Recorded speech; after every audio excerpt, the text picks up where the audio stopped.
Sir మీకు double 90 ప్రేక్షకులకి అందరికి very very good evening sir. చెప్పండి సార్. ఏంటి సార్, ఏంటి మీ సిద్ధం దేనికి? ఇంకా మీకు అర్థం కానట్టు చెప్పాను కదా, 175 నియోజకవర్గాల్లో 175 వైఎస్ఆర్ కాంగ్రెస్ పార్టీ అభ్యర్థులను, ఎమ్మెల్యే అభ్యర్థులను, 25 ఎంపీ అభ్యర్థులను గెలిపించుకోవడానికి ఆంధ్రప్రదేశ్ లోని రాష్ట్ర ప్రజలందరూ సిద్ధంగా ఉన్నారు.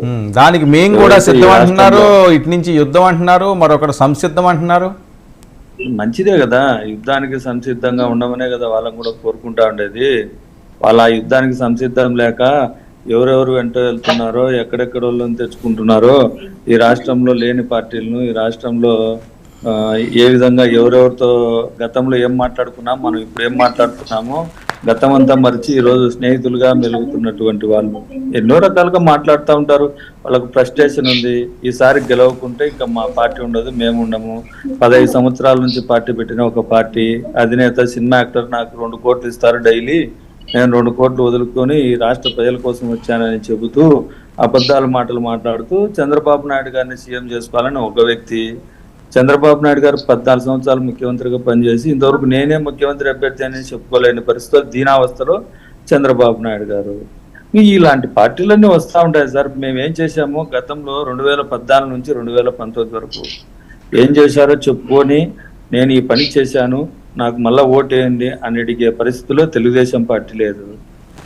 ఇంకా జనసేన పార్టీ అయితే నేను ఏం చెప్పాడు గతంలో ఆయన పార్టీ పెట్టినప్పుడు, అవినీతి లేని ప్రభుత్వాన్ని తీసుకొస్తాను, నేను దీనికోసం నా ప్రాణత్యాగం చేస్తాను, నేను చెగువీరాను, లేకుంటే ఇంకొకటో అని ప్రగల్భాలు పలికి, ఉత్తర ప్రగల్భాలు పలికి ఆఖరికి వచ్చేసరికి అవినీతి నీరో చక్రవర్తి అయినటువంటి అవినీతిలో నెంబర్ 1 అయినటువంటి చంద్రబాబు నాయుడు గారిని భుజానం మోయడానికి పవన్ కళ్యాణ్ గారు సంసిద్ధమై ఉన్నారు.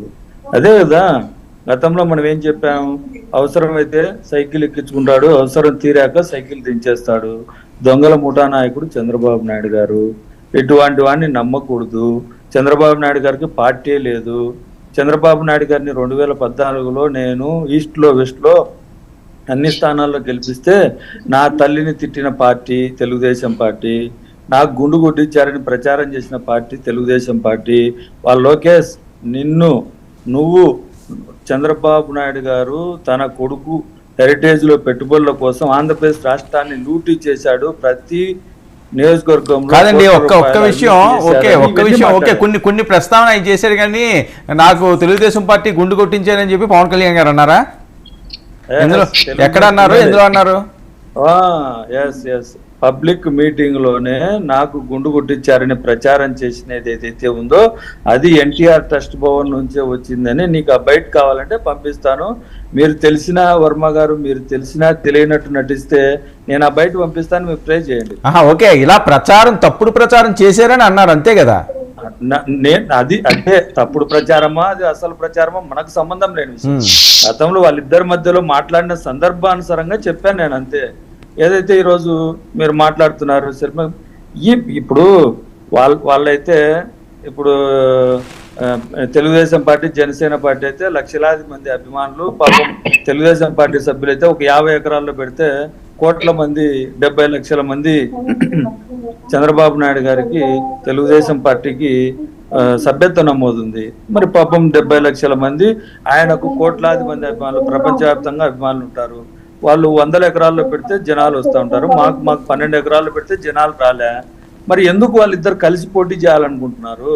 ఒక్కొక్కరికి 100 ఎకరాల్లో పెడితే జనాలు వచ్చి ఓట్లు వేస్తారు కదా, మరి ఎందుకు వాళ్ళ మీద వాళ్ళకి నమ్మకం లేదు అంటున్నా. నమ్మకం లేక జగన్మోహన్ రెడ్డి గారు ప్రజారంజక పాలన అందిస్తా ఉన్నారని, జగన్మోహన్ రెడ్డి గారిని ఎదుర్కొనే దమ్ము ధైర్యం లేక అందరూ కలిసి వస్తా ఉన్నారనే విషయాన్ని వాళ్ళే చెప్పుకుంటున్నారు. వాళ్ళే చెప్తారు, జగన్మోహన్ రెడ్డి గారిని ఎదుర్కోవాలంటే మనమందరం ఒకటి కావాలా అంటే వాళ్ళకన్నా బలంగా ఉన్నాడని హనుమంత్ రెడ్డి గారు ఒక్క నిమిషం వాళ్ళే చెప్పగానే చెప్తారు. చెప్పండి సార్. ఓకే, ప్యానలిస్టులు ఎవరి దగ్గర నుంచో సైడ్ వాయిస్ వస్తున్నది, ప్లీజ్ ఒకసారి చెక్ చేసుకోండి. బయట వాయిస్ ఎంటర్ అవుతుంది, ఒకసారి ఎవరైనా ఇంట్లో ఉంటే వాళ్ళు సైలెంట్గా ఉండమని చెప్పండి. ఓకే, షర్మిల గారు పంచాయతీ ఏంటండి? హనుమంత్ రెడ్డి గారు ఒక్క నిమిషం, ఆ షర్మిల గారు బయట ఒకటి ప్లే చేస్తాను. షర్మిల గారు బయట ప్లే చేయండి అమ్మా. సాక్షి అయితే ఇప్పుడు నా గురించి ఇంత దూషణలు చేస్తున్నారో, ఈ సోషల్ మీడియా అంతా ఇంతగా దూషిస్తున్నారో, ఇదే సాక్షి ఇదే సాక్షిలో నాకు భాగం ఉంది. ఇదే సాక్షిలో జగన్మోహన్ రెడ్డి గారికి ఎంత భాగం ఉందో ఆయన బిడ్డ రాజశేఖర రెడ్డి బిడ్డకు కూడా అంతే భాగం ఉండాలని రాజశేఖర రెడ్డి గారు నిర్ణయించారు. ఇది రాజశేఖర రెడ్డి గారి నిర్ణయం. మీ ఇష్టం వచ్చింది చేసుకోండి, ఎంత చేసుకుంటారో చేసుకోండి, ఏం పిక్కుంటారో పిక్కోండి. ఇక్కడ భయపడే వాళ్ళు ఎవ్వరూ లేరు. ఇక్కడ ఉన్నది రాజశేఖర రెడ్డి బిడ్డ. ఖబర్దార్. ఏ సాక్షి హనుమంత్ రెడ్డి గారు ఏంటి ఖబర్దార్ చెప్తున్నారు, ఏం పీక్కుంటారో పీక్కోండి అంటున్నారు. రాజన్న బిడ్డ మాట్లాడే మాటలు బహిరంగంగా ఇప్పుడు ఆమె ఎవరికి తొత్తుగా వచ్చిందో, ఎవరి కోసం పనిచేస్తుందో ఈ రాష్ట్ర ప్రజలు నిర్ణయిస్తారు. సాక్షిలో వాటాలు ఉంటే పోయి కోర్టుకు వేసుకోమని చెప్పు, లేకుంటే పంచాయతీ పెట్టుకోమని చెప్పు. దానివల్ల షర్మిలమ్మ గారికి, జగన్మోహన్ రెడ్డి గారికి ఆస్తి తగాదాలు ఇంకొకటి ఉంటే ఈ రాష్ట్ర ప్రజలకు వచ్చిన నష్టం ఏమిటి అని అడుగుతున్నా. ఈ రాష్ట్ర ప్రజలకు జగన్మోహన్ రెడ్డి గారు ఆ రోజు ఏదైతే 2019లో మేనిఫెస్టో ఇచ్చారో ఆ మేనిఫెస్టోని తీసుకొని ప్రజల దగ్గరికి వెళ్తాను, మీకు దీంట్లో 100కు 99% మేము చేశామని చెప్పుకొని ప్రజల దగ్గరికి ఓట్లు అడుగుతా ఉన్నాం. షర్మిలమ్మ గారు ఇంకా ఏం మాట్లాడినా, ఇంకా ఏం మాట్లాడినా దానికి మేమేం సమాధానం చెప్పాలో దానికి సమాధానం చెప్తాము. ప్లస్ షర్మిలమ్మ గారు ఏదైతే సాక్షిలోనో లేకుంటే ఇంకా జగన్మోహన్ రెడ్డి గారి ఆస్తుల్లో వాటా రావాలంటే అది కోర్టుకు వెళ్ళి మాట్లాడుకోమని చెప్పు. ఎవరైనా వద్దన్నారా? మేమేమన్నా వద్దన్నామా? కోర్టుకు వెళ్తా ఉంటారు అన్నదమ్ముల మధ్య, అక్క తమ్ముళ్ళ మధ్య, అన్నా చెల్లెళ్ళ మధ్య, ఎంతో మంది మధ్యలో ఆస్తి తగాదాలు ఉంటాయి. వెళ్ళి వేసుకోమని చెప్పండి. దాన్ని ఏం మాట్లాడేదానికి లేక ఇలా సోషల్ మీడియాలో లేకుంటే ఒక మీడియా సమక్షంలోకి వచ్చి మాట్లాడితే ఉపయోగం లేదు కదా. రావాలా, సాక్షిలో రావాలా, లేకుంటే జగన్మోహన్ రెడ్డి గారి ఆస్తుల్లో వాటా రావాలా, కోర్టుకు వెళ్ళాలి. సో దీనివల్ల మీకు ఏం డ్యామేజ్ లేదంటారు సార్? నేనేమంటానంటే ప్రజలకు మంచి చేశాం, ఆ మంచిని చూసే ఓటేవని మేము అడుగుతా ఉన్నాం. అంతే తప్ప ఇలా కులాల మధ్య, మతాల మధ్య, ప్రాంతాల మధ్య చిచ్చులు పెట్టాలని ఎవరైతే ప్రయత్నం చేస్తున్నారో నేను అడుగుతున్నా. తెలుగుదేశం పార్టీ కాంగ్రెస్ పార్టీ వెనకాల ఉంది అని చెప్పడానికి చాలా రకాల ఉదాహరణలు చెప్తాను. తెలుగుదేశం పార్టీ కాంగ్రెస్ పార్టీకి వ్యతిరేకంగా పుడితే విలువలకు, విశ్వసనీయతకు ఏదైతే పేరు అని చెప్పుకునే ఎన్టీ రామారావు గారు కాంగ్రెస్ పార్టీకి వ్యతిరేకంగా తెలుగుదేశం పార్టీ పెడితే అదే తెలుగుదేశం పార్టీ కాంగ్రెస్ పార్టీతో కలిసి పోటీ చేసింది. అదే కాంగ్రెస్ పార్టీ నాయకులతో ఈ రోజు మమేకమై తిరుగుతున్నటువంటి తెలుగుదేశమేనా, జనసేన, పవన్ కళ్యాణ్ గారు కూడా ఆవిడ వెనకాల ఉన్నారా? నేను పవన్ కళ్యాణ్ గారు ఉన్నారా లేరా నాకు సంబంధం లేని విషయము.